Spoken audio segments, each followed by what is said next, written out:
Yaş vaqtidagi orzuim siz bilan tanışib berbat bo'lib ketdi juma mening. Nima arzularing vatdi yosh vaqtida?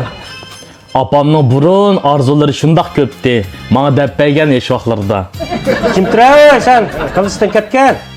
Chixnimi demay, taqqa yamishish, egizga saklash, su uzish, mushlashish qatorliqlar. Birma emasdi, o'n necha xil arzularing bor ekan.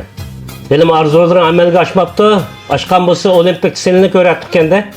Ashundan so'ng batdi. Bunsin bağlığını bilmə Nazuk. Başqa arzularingga qarshi emas. Agarda mushlashlikni o'rgangan bo'lsang, bu chaq için men Sen ulam emas, mangımı. Bo'lmasa hamma turda oltin medal ilib, uzun koyisiga sharaf akilatdim ben. Hem mütürde altın medal ip ketsen, yatıdığın karvetimiz mi altın bulup giderdi de. oltin medal bilan sho'rib qancha pishayotganda. Qiyırğa vaqtlarda altın da asla yaxyasıp berettim de.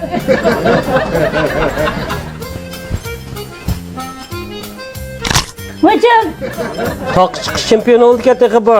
Palapaydin tuzak tushib chiqolmaydi.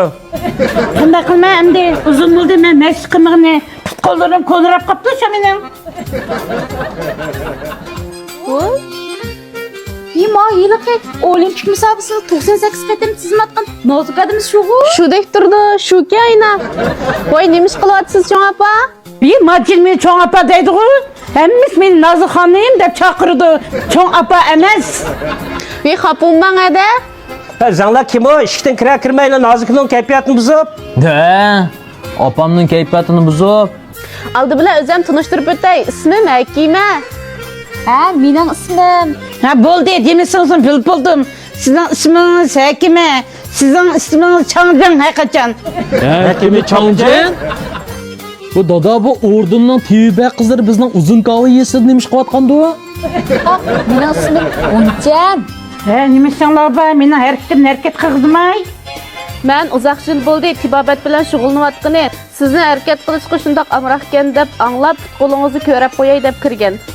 Siz putqo'llarimni ko'rib qo'ymasangizmi? Putqo'llarim shunday yaxshi. Qarang.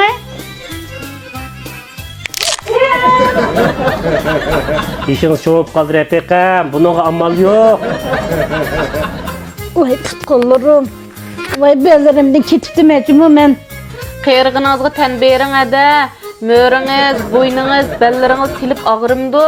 Oğlam emas, futbolları içip, sancılıp ağrıydı apamның. Sen aralashmag'ina ayol kishini ishiga. Danga qizim onda sen bo'pti. Biz mush masalalar qarta maqsad tanishtirib turgan. Baldo'roq desanglar bo'lmamdi. Kelinglar. Rebbe xanish.